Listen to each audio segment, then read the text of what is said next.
Assalamualaikum warahmatullahi wabarakatuh.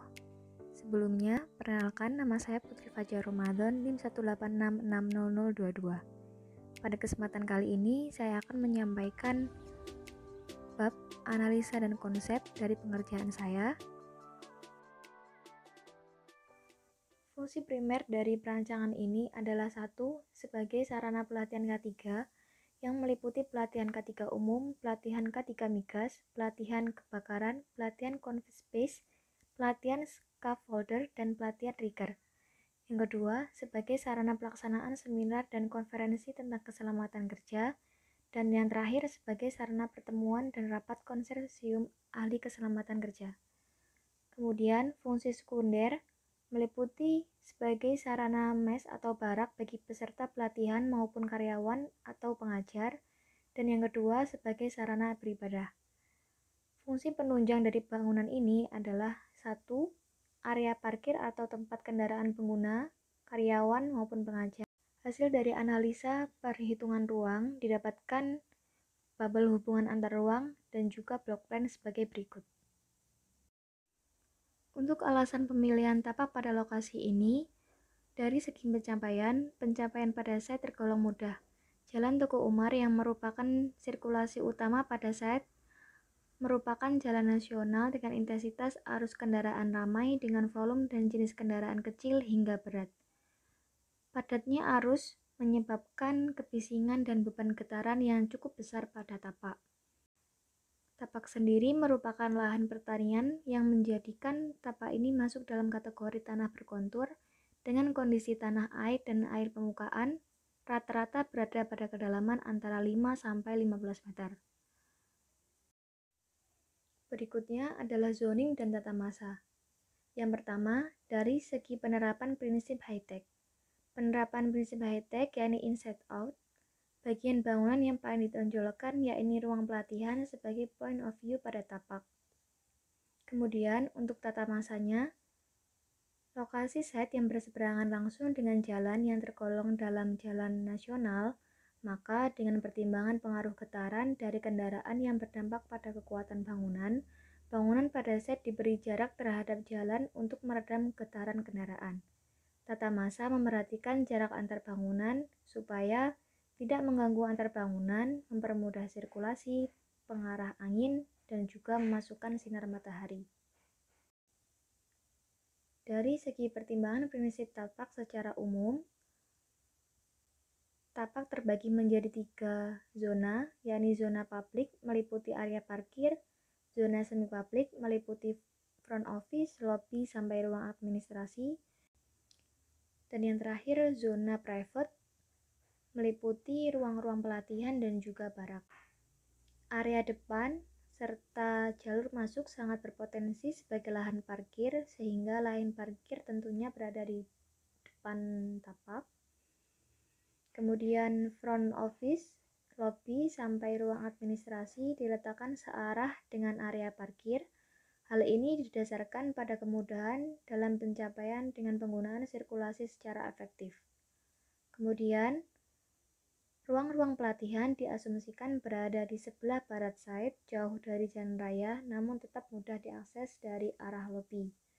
Yang terakhir, barak atau mes diletakkan paling belakang untuk kepentingan privasi dan kenyamanan. Analisis tapak dari segi iklim, yang pertama matahari dan suhu. Site yang menyerong menyebabkan sinar matahari akan memanaskan seluruh bangunan yang menghadap ke arahnya. Hal ini tentunya memberikan ketidaknyamanan pada bangunan. Respon to site, yang pertama layouting, fasad bangunan menghadap ke arah utara agar tidak terpapar sinar matahari secara langsung. Tata masa bangunan dapat memasukkan sinar matahari alami ke dalam bangunan yang ditangkap oleh bukaan transparan dengan struktur rangka ringan. Untuk bukaan, penggunaan pencahayaan atap atau top lighting bertujuan memancarkan cahaya ke bawah sebagai penerangan ruangan sehingga akan lebih efisien. Menjadi salah satu penerapan dari inside out atau ekspresi struktur. Bukaan tersebut menggunakan struktur rangka baja ringan bermaterial baja dengan penutup transparan untuk expose view luar dan dalam. Penggunaan struktur dan material ringan untuk mengurangi beban berat sehingga handal secara teknologi. Kemudian untuk angin dan gempa. Arah laju angin sendiri berdasarkan data yang tersedia, beban angin paling besar berasal dari arah timur laut ke selatan karena dari arah laut utara Tuban.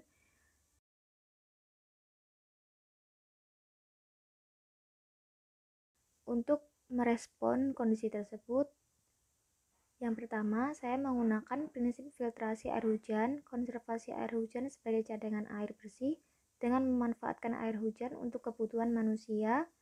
Yang kedua, pemberian ketinggian pada tapak supaya air hujan tidak sampai pada tapak. Pemberian slope atau kemiringan pada atap untuk mengarahkan drainase hujan dengan cepat sehingga tidak menjadi beban pada atap. Bentukan awal massa mengikuti bentukan tapak yang kemudian mengikuti perhitungan ruang yang dihasilkan pada block plan dengan menyesuaikan kondisi tapak. Pengurangan pada bentuk yang digunakan sebagai area parkir. Kemudian pemberian kenaikan lantai bangunan agak panggung. Yang terakhir pemberian slope kemiringan pada atap untuk menanggapi drainase air hujan. Analisis struktur dan material. Pada bagian upper structure, yakni atap, di sini saya menggunakan struktur ringan frame. Untuk bagian middle structure-nya, kolom yang digunakan berukuran 4x4 untuk menyokong bangunan dengan grid 3,5 meter. Sedangkan badan bangunan, di sini saya menggunakan rigid frame dengan bracing silang diagonal sebagai pengaku. Implementasi dari pendekatan high-tech dengan penggunaan dinding geser atau shear wall untuk menahan angin. Shear wall sendiri merupakan jenis struktur dinding berbentuk beton bertulang yang secara khusus dirancang untuk menahan dan dapat menahan geser gaya lateral saat terjadi gempa. Untuk pondasi yang digunakan adalah pondasi tiang panjang yang didasarkan pada kondisi tapak merupakan tanah sawah, sehingga jenis pondasi yang cocok atau tepat adalah tiang panjang. Untuk analisis utilitas, yang pertama peletakan sumur resapan sebagai penampungan dari air hujan yang berasal dari talang kemudian diteruskan oleh pipa vertikal berada di sebelah belakang bangunan serta ujung bangunan. Kemudian untuk septic tank, peletakannya berada di titik belakang barak namun dapat diakses dari depan tapak. Hal ini dimaksudkan supaya jika terjadi kerusakan dapat diperbaiki dengan mudah. Kemudian, bak sampah yang berada di lantai dasar mudah diakses oleh mobil supaya mudah dalam pengambilan yang akan diteruskan ke TPA. Kemudian yang terakhir adalah roof tank. Roof tank ini diletakkan di ujung bangunan yang berfungsi sebagai sumber instalasi air bersih dan juga digunakan sprinkler untuk pemadaman kebakaran.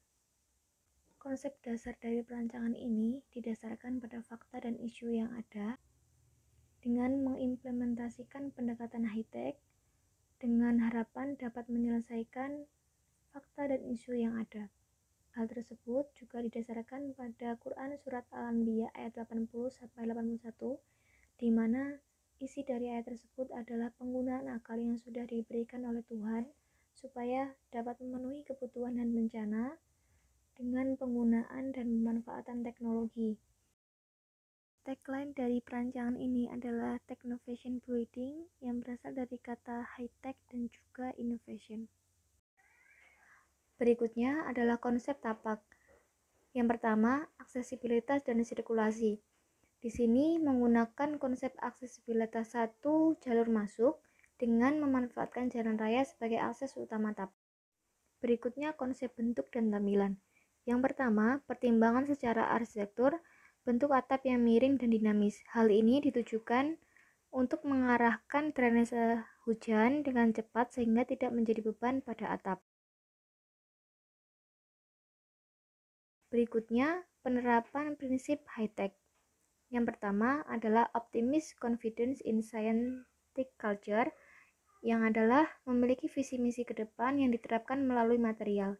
Di sini, implementasi yang diberikan adalah penggunaan pencahayaan natap atau top lighting pada atap musola, kemudian inside out, yakni menonjolkan struktur bangunan yang ditampilkan pada bagian eksterior bangunan. Penggunaan top lighting juga merupakan penerapan dari prinsip high-tech yang inside out yang berupa ekspresi struktur. Terakhir adalah transparency and movement dengan penggunaan material kaca yang memberikan unsur transparan pada bangunan. Untuk konsep struktur dan material, yang pertama dari segi penerapan prinsip high-tech, prinsip yang pertama adalah inside out yang diterapkan pada upper structure. Kemudian, prinsip optimistic confidence in scientific culture yang diterapkan pada middle structure.